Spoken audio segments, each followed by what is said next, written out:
Bonjour, je vous retrouve aujourd'hui avec un nouveau tuto pour Simply Graphic. Alors on carterie, oui, on continue la petite série carterie. C'est toujours le même titre parce que c'est vraiment un esprit carterie, clean and simple. Encore une fois avec une petite touche d'aquarelle. Coucou. Donc je change pas mes titres, hein. C'est juste vous donner des petites inspirations, des petits exemples d'utilisation. Si comme moi vous ne pouvez pas vous passer de vos aquarelles, voilà, ça va vous permettre de me suivre un petit peu dans cette petite série. Aujourd'hui, je vais travailler autour du set de die qui s'appelle Poinsettia. Donc vous avez, et puis avec mes petites aquarelles Isaro, vous avez en fait dans ce set de die 3 découpes qui vous permettent de former votre poinsettia en le superposant les différentes pétales. Et là encore, pas de papier imprimé, non, mais pas de papier coloré ici. C'est moi qui vais colorer mon papier avec mes aquarelles. Je travaille avec les aquarelles Isaro. Vous allez dire encore oui parce que je suis en train de les expérimenter et de les exploiter au maximum. Je n'ai toujours pas de grid paint et de sépia, donc vous allez voir un petit peu comment je vais procéder pour la suite. Je fais mon fond coloré, je travaille sur un papier 100% coton. Pourquoi ? Alors, la raison principale, c'est que pour les fonds, je l'aime bien. Là, j'ai plein de chutes, donc je me sers et là, je vais venir découper dedans. Donc, ce sera très, très bien. Je vais le faire plusieurs couches aussi dans celui-ci. Et puis, ce que j'aime beaucoup quand je découpe en fait des die dedans, c'est qu'on a un côté, c'est ce que je vous disais pour la première carte que j'ai faite avec les sapins concentriques dans les teintes de vert.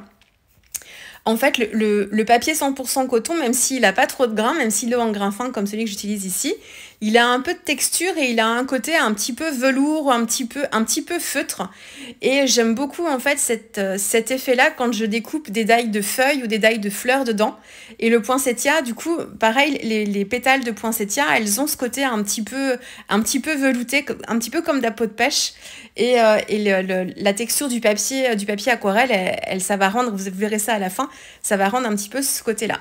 Donc ici, j'utilise donc mes aquarelles Isaro. Je suis en base avec le rouge de cadmium foncé et je l'applique en fait sur le papier sec. Alors, une petite contrainte quand on fait ça, là c'est ce que vous voyez, j'ai appliqué une couche pas trop diluée et vous voyez une fois que je l'ai séché, alors ça aurait été pareil si je l'avais laissé sécher à l'air libre, hein, c'est pas le heat gun qui fait cet effet là, mais on a une teinte d'aquarelle qui s'éclaircit au séchage. Donc on a un côté un petit peu blanchi. Alors ça peut être accentué avec certains papiers qui peuvent vous absorber les pigments et du coup on a un côté blanchi qui est accentué. Là c'est pas le cas sur ce papier, c'est le papier 100% coton centenaire que j'utilise et qui provoque pas du tout cet effet-là. Par contre en fait c'est l'aquarelle quand elle sèche qui s'éclaircit. Le truc aussi, c'est que j'aurais peut-être eu un effet un tout petit peu moins prononcé si j'avais d'abord mouillé mon papier et travaillé dans l'humide en faisant des couches successives. Là, j'ai attaqué directement avec une couleur très foncée, donc pas très diluée. Et je pense que du coup, les pigments sont rentrés dans les fibres du papier directement, alors que sur une surface humide, il y a un petit peu plus de mélange et je pense que l'effet est moins prononcé. J'en ai fait une autre dans le même esprit en travaillant sur un papier humide et j'ai pas eu cet effet aussi blanchi que ça. Donc c'est pas grave, en fait ce que je fais c'est que je fais 2 couches et pour la deuxième couche je travaille un petit peu plus en fait les teintes un peu foncées et comme ce que je vous disais, je n'ai toujours pas de sépia ni de grid paint dans ma palette. Encore une fois, je vais utiliser en fait une couleur complémentaire, donc une couleur opposée dans la roue chromatique. Donc quand je travaillais mes verts pour les foncés, j'utilisais du rouge pour pouvoir désaturer ma couleur. Bah là c'est l'inverse, je suis sur une base de rouge et pour désaturer ma couleur je vais utiliser du vert. Donc dans ma palette j'ai un vert Norman qui est un vert assez alors foncé, c'est un vert moyen on va dire, c'est ce vert là que j'ai utilisé pour foncer un petit peu mon rouge et qu'il devienne un petit peu plus bordeaux. Et j'essaye en fait sur mon morceau de papier de faire des zones un petit peu plus foncées mais pas de façon uniforme pour avoir des effets ensuite sur ma découpe. Ensuite, j'ai utilisé le die, donc les 3 die différents que j'ai découpés en fait chacun séparément dans le même fond. Et ensuite, je les ai collés les unes sur les autres, juste sur la partie centrale pour me permettre, alors ça c'est pas une obligation, mais moi ça me permet en fait de relever un petit peu les pétales et de leur donner un petit peu d'effet 3D, j'adore ça. Donc j'essaye de laisser des parties libres pour pouvoir un petit peu les relever. Et comme chez certains fleuristes, au moment de Noël, le poinsettia, souvent, vous avez les fleuristes, quelquefois, mettent un petit peu de poudre d'or dessus, de petites paillettes dorées ou argentées, pour le côté un petit peu festif. Donc, moi, c'est ce que j'ai fait sur le centre avec de la colle Stickles pailletée or. Et puis ensuite, donc directement appliqué avec la pointe du tube, en fait, pour me faire des petites gouttes.